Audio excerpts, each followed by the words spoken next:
Hello, hi, welcome or welcome back to my channel. My name is Rachel, and today we're picking up on part 2 of 6 months of empties, and we're going to focus on hair and makeup. So if that sounds good to you, I hope you'll stick around, hang out, and let's dive right in. All right, welcome. We will not run through all of the details. If you're curious about the low no buy that I was on and kind of what I'm doing with these empties, go check out the first part, which is skincare, just like the first 2 minutes or so. I won't indulge in spewing all of that all over again. We're just gonna dive right in because the last one took me longer than I anticipated filming. And I'm just gonna start with what's on top, which is hair. So first, let's cover shampoos.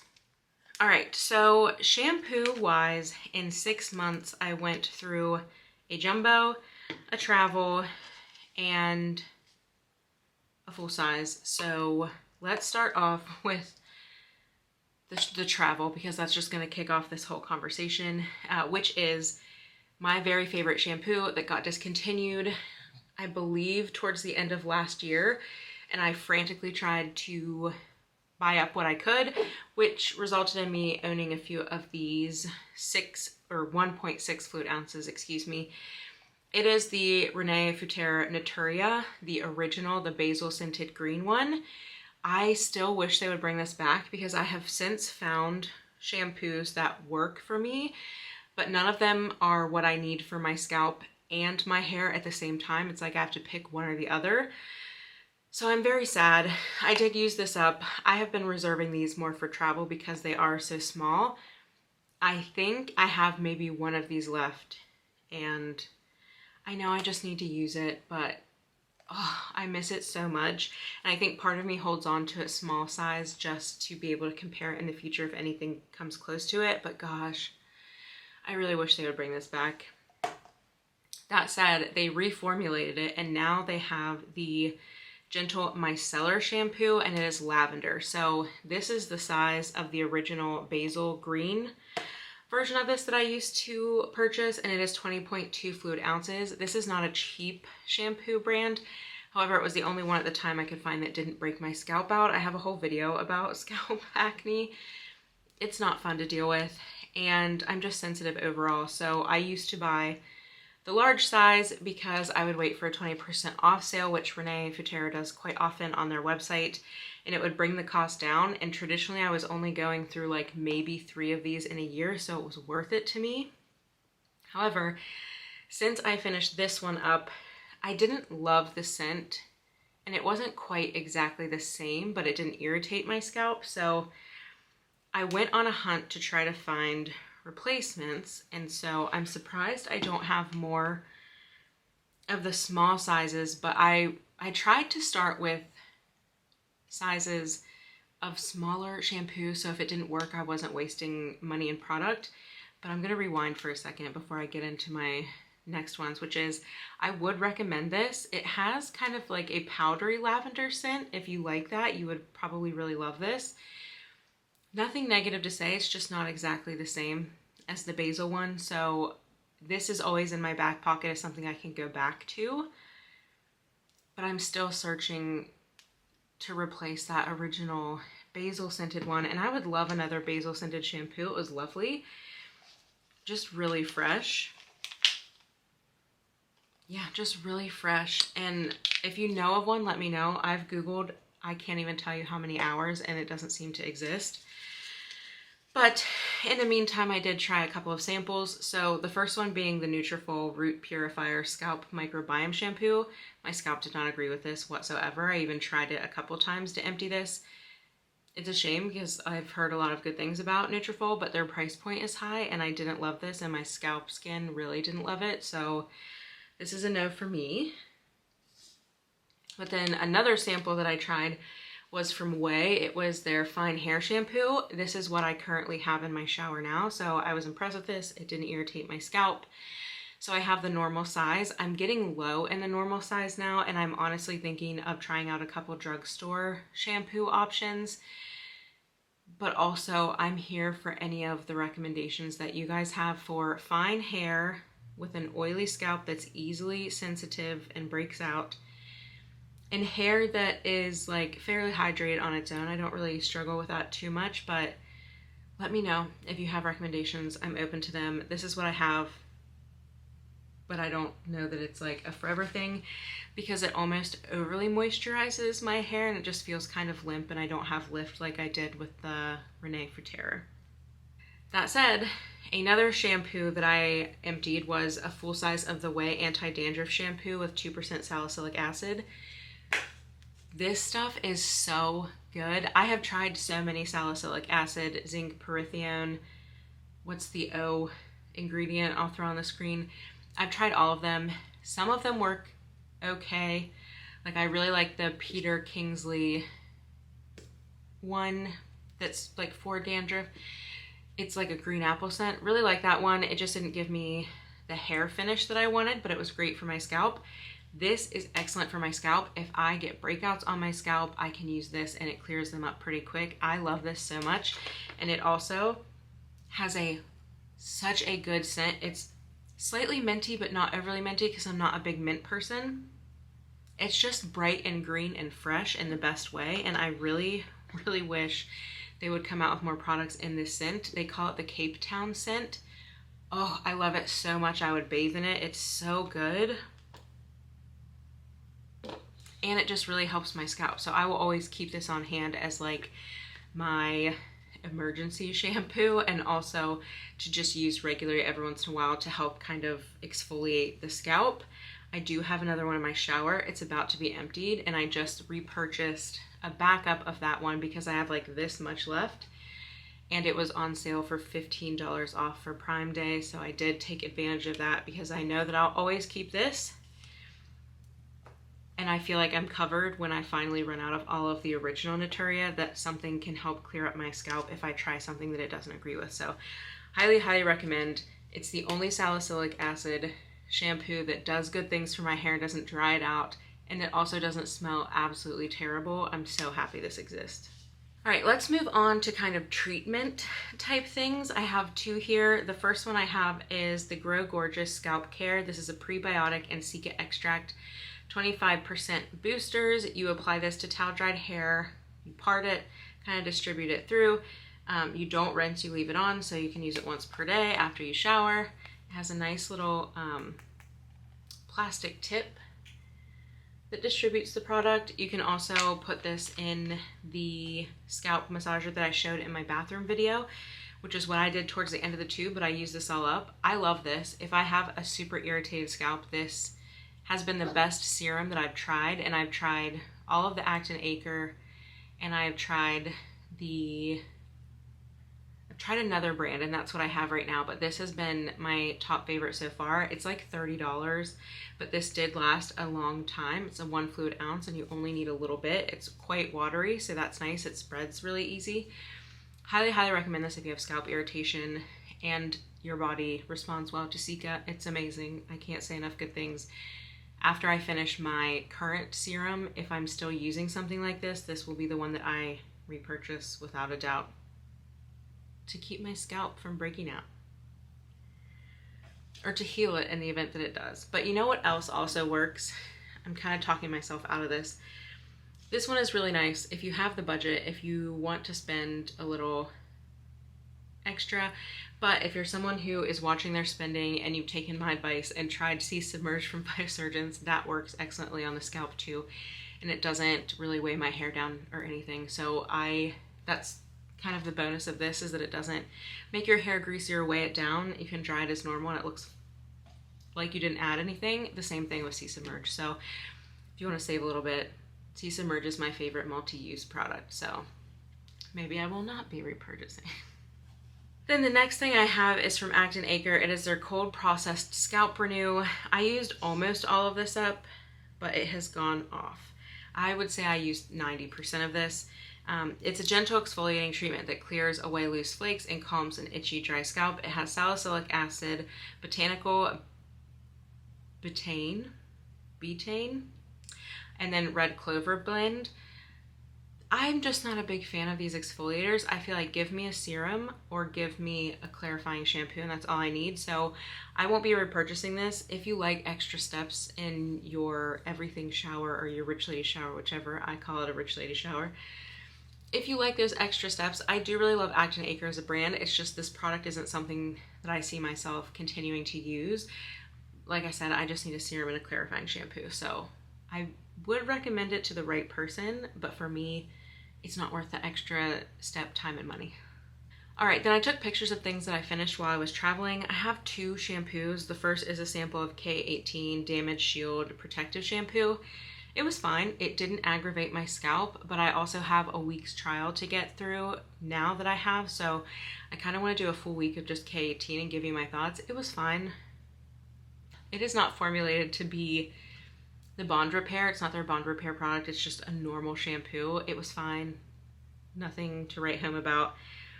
And then the other one I tried was the Amika Norm Core. I think it was a little too hydrating for me.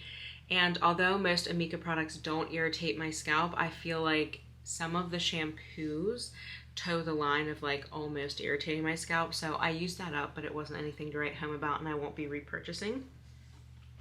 However, we'll get into why I love Amika so much, but that moves us into a dry shampoo. So in 6 months, I have 6 dry shampoos, but it's not quite what you think. So the only full size that I used up was the Oribe Gold Lust dry shampoo. I love this dry shampoo and I still love it. It is so pricey. I try to get it in kits that are on sale with as much discount as I can, or I pick it up only during the Sephora sale, which is 20% off for me as a rouge. The thing is, I just don't want to spend this much on a dry shampoo, and it was okay for me to be doing that last year, the year before that, because I wasn't using dry shampoo that much. I have to wash my hair every day because of the scalp irritation that I get, and this would help me maybe go every other day, or in situations that I just needed to clear up some oil. Like this is freshly washed hair and it's a little oily, so like I would just, you know, touch up with this, if you will. I just don't want to spend this much money. I love it. I recommend it. If you have it in your budget, this is one of my favorites, period. But that said, I have not repurchased and I will not repurchase. I think I have one more that is close to its last leg, but I haven't been using it, and I'll tell you why. So why I haven't been using that other one is because I tend to go for the small dry shampoos. 1, because I don't use them that much, and 2, they fit on the shelf on top of my counter and it's just easier to grab and I don't have to do the whole drawer thing. A very privileged argument to spend more on small ones, but also because you can get these a lot for 100 point perks, or in the deluxe sample bags that Ulta does, or the gift with purchase that Sephora does. So all of these that I'm about to talk about come from point perks, gift with purchases, and that's it. The first one was from an Ulta gift with purchase. It's the Living Proof Perfect Hair Day Advanced Clean Dry Shampoo. Yeah, I like this one. I have nothing bad to say about it. The scent is not offensive, but it's not my favorite, and I did like it. So if I needed to, I would consider repurchasing it, but it's not my top favorite. So I do recommend this. It was nice. It did what it was supposed to do. Added some lift, got the shininess away. I don't believe this one had a ton of powder residue, but I could be wrong there. It's been a long time. It's the only thing about saving Empties for 6 months. I would recommend if you like the brand and all that good stuff, but my top favorite is coming up. So my top favorite is from Amika, and this is where Amika really shines. They did me dirty by discontinuing their clay shampoo, the Xtndr, and I was not ready to forgive them for that. And they also got rid of their hair fragrance, which is divine. All of their products smell so good, so they were kind of on my naughty list for a while. However, I started by gift with purchase and point perks of their Amika Perk Up dry shampoo, just the regular Perk Up. This is my top favorite. It's the scent, it's the finish that it gives. It gives me lift, it takes the shine and greasiness away, and the scent is just so good. It's so good, and none of these irritate my scalp, which is major bonus points. So I went through 2 of these and I loved them so much, but then they came out with 2 new products in this Perk Up line. So there's Perk Up Plus, which is an extended dry shampoo, and then a Perk Up Ultra, which is oil control dry shampoo. I love these so much, so much. I will say Perk Up Plus is a little bit better than the at oil absorption than the original, but it's not enough that I would like go crazy over this release or anything. I really like it. I put it in the same camp as the original. However, the Perk Up Ultra is no joke, and it will suck all of the oils away, which I absolutely love on days even like today where I might be starting to get itchy and I just feel too oily. This is absolutely gorgeous. I love this so much. I did make a purchase, but I got the sizes that are, they had a kit that was on sale, and it's like double the size of these, but they're still short enough to fit in my shelf, and it has one of each. So one of the Perk Up, one of the Perk Up Plus, and one of the Perk Up Ultra.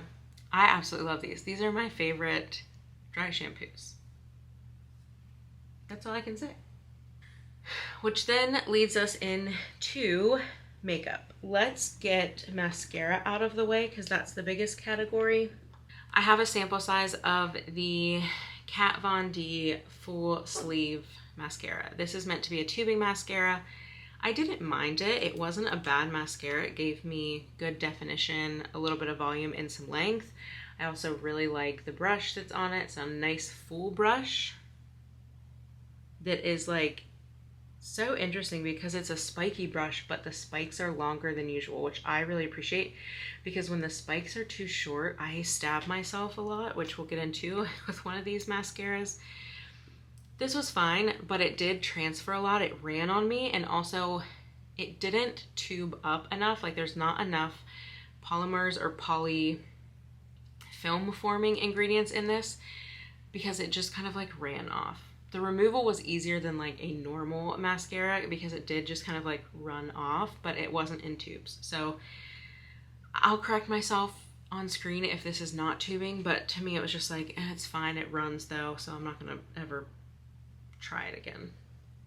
And I wouldn't recommend for that reason. Then I have two of the e.l.f.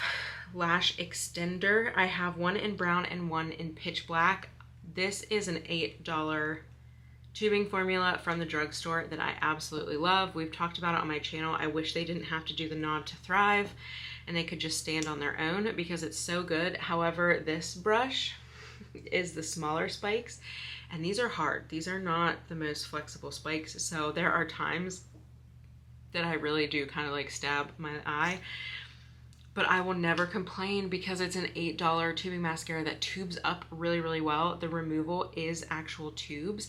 It's not as thick and not as film forming as the Thrive Causmetics, but it is the second or third best that I've tried. The only reason I would put this at third is the L'Oreal is so good too, but it's so inconsistent that this would have to be number 2. So highly, highly recommend you check this out, especially if you are a tubing mascara lover. Save your money. You know?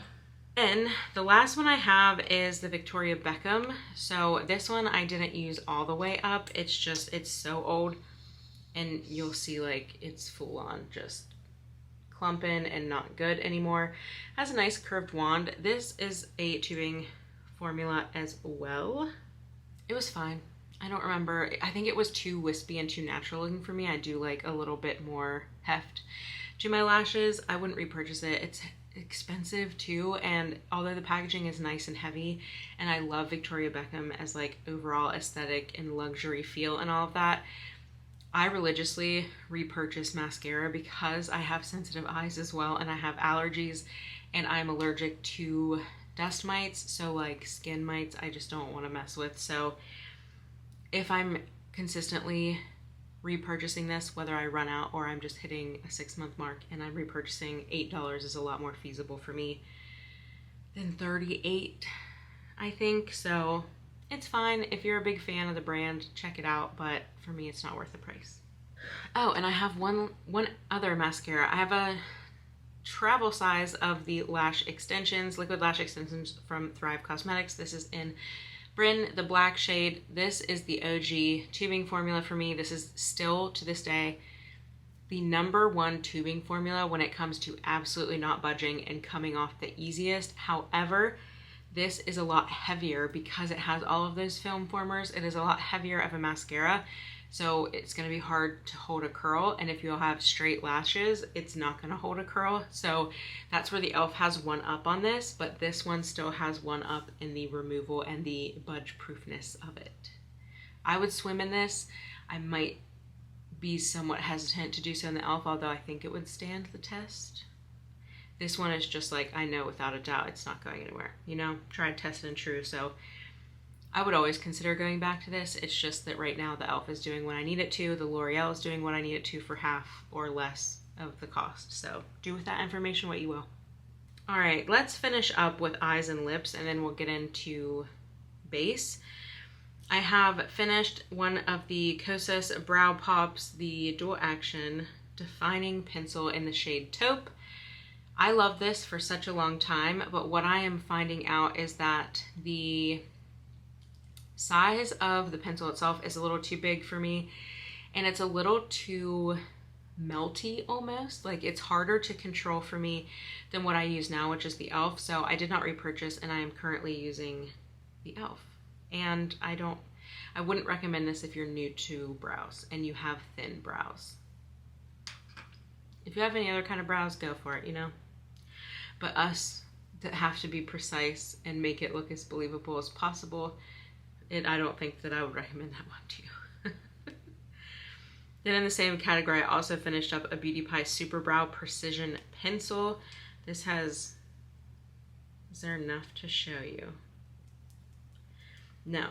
This is a very tiny pencil, and I had it in the shade Blonde Girl. It's almost kind of like a greeny yellow blonde, and I didn't love the color of it. The formula was fine, didn't have anything super negative to say about it. It was just the color was kind of off, so I did use it up, but I wouldn't recommend this specific shade. And I also think that the e.l.f. is better and cheaper, so I use the e.l.f. Precision Brow Pencil now. That's what I'm wearing today, and I just prefer it over this and the Kosas. So I would not repurchase either one of these, and I like what I'm using now for $6.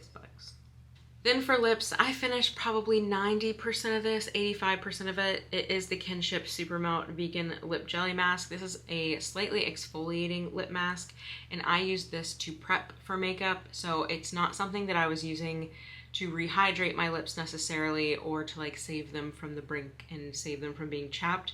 This was more so I put it on when I would start doing my makeup so it could eat away at some of the dead skin. So it was hydrated and exfoliated by the time I got to my lips. I still love this product. Now, it's not going to exfoliate to a crazy degree, and you could just use a scrub. It also at one point smelled like the, what are they called? The firecracker popsicles, you know, like the red, white, and blue ones, and I loved that. I would consider repurchasing this. I've just been using the e.l.f. scrub in Creamsicle, which is $4. There's a theme here. I've really kind of moved to a lot of more affordable options, unless it was something that I really, really love and can't get from more affordable options. However, I would still repurchase this. It lasted so long. But yeah, I'll keep this in my back pocket, but for now, it's not a repurchase. I would recommend it though, if you have the money in your budget. Then I have 3 face products. I finished up another Rose Ink concealer. This is a second tube that I've used up, which is crazy because this is so pigmented. So pigmented that you only need such a tiny amount. You can kind of see where I even scraped the side there. I love this concealer. I am a little saddened that the company has been bought. They've pulled out of Sephora, and we don't know what's going to happen. We don't know the future of Rose Ink, meaning I don't know if this will be reformulated. I don't know if the brand is going to survive, which really breaks my heart because everything I have tried from them, minus the sunscreen serum, I loved. And this is one of the most neutral and the lightest concealer outside of Refine. Now makes one lighter, which is wild. But this is like the perfect shade for me, especially when I'm not self-tanning, and the coverage is so full. It sets down on its own a little bit, so it's not as creasy as other concealers on me, which is a feat because I have a crease that's always going to crease. But the other thing is it was so full coverage and it was still very hydrating. I would love to find the replacement for this, and I have yet to, and I have tried a few. So if you have an idea of something that might replace this, let me know. The e.l.f. camo is out. It doesn't look good on my skin. I tried the Maybelline Superstay. It was too drying. I tried the Tarte Creamy Shave Tape. The scent didn't agree with my skin, and it wasn't quite as full coverage as this. And I think, oh, the Refi I tried and it just wasn't. I think it's because I might have had too light of a shade, so it didn't hide the dark circles as well, but I don't think it's quite this. I think I'm tempted to try the Danessa Myricks and also the NYX Cosmetics Bare It All, but let me know your concealer recommendations down below, because when I am out of what I currently have, so I did repurchase this. I have one. It's a little too light when I'm self-tanning, starting to fade a bit, but if they don't change the formula, I'll continue to repurchase this, but I feel like it's kind of up in the air at the moment. We gotta prepare for the worst, you know? Also in the face category, I did not quite finish this. You'll see there's still a little bit left there, but a lot of mine fell out. So I repurchased the Rosy Daybreak 2. This is my favorite bronzer. I have it on today. So lovely if you have fair olive skin. I have a yellow-green undertone. This is rosy and neutral enough that it just looks super believable on my skin, especially up in the forehead area. Can't recommend this enough. Phytosurgeons, you know, I wax on about them all the time, but this is an absolute must-have for me. And then the last face product I used up is, look at this. How satisfying is that? I gotta get the right angle so you can see. I used up everything. There's like crumbs left because I was even taking a powder puff to scrape it out of the sides. I'm so proud of this. This has been 2 years in the making. This is the Westman Atelier Vital Skincare Pressed Translucent Powder. I have the shade Translucent. The compact is absolutely gorgeous and stunning and heavy. I love the size of it too, especially if you're using it as a touch-up powder. It sets really nice, but it's also a lovely finishing powder. It kind of straddles the line there because I do find that it sets things, but I think it's more of a finishing powder than a setting powder. However, I did repurchase this, and I repurchased it in the bubble pink shade, if you can see that. Yeah, there you go. And I did that because, and it's a very, very light pink. I feel like it looks a lot deeper in the pan than it is on the skin. I've been trying to dupe an old Benefit powder. This is the texture, especially on the skin, that it reminds me of. However, the Benefit was a little bit iridescent and had more than just pink in it. Honestly, I think the Givenchy Prism Libre powder is probably going to be the closest I'm going to find in current makeup. But I just know that I can count on this, so I didn't want to chance it. And I just love the pink going into the blush trend that's going on now, so I wanted to try the pink.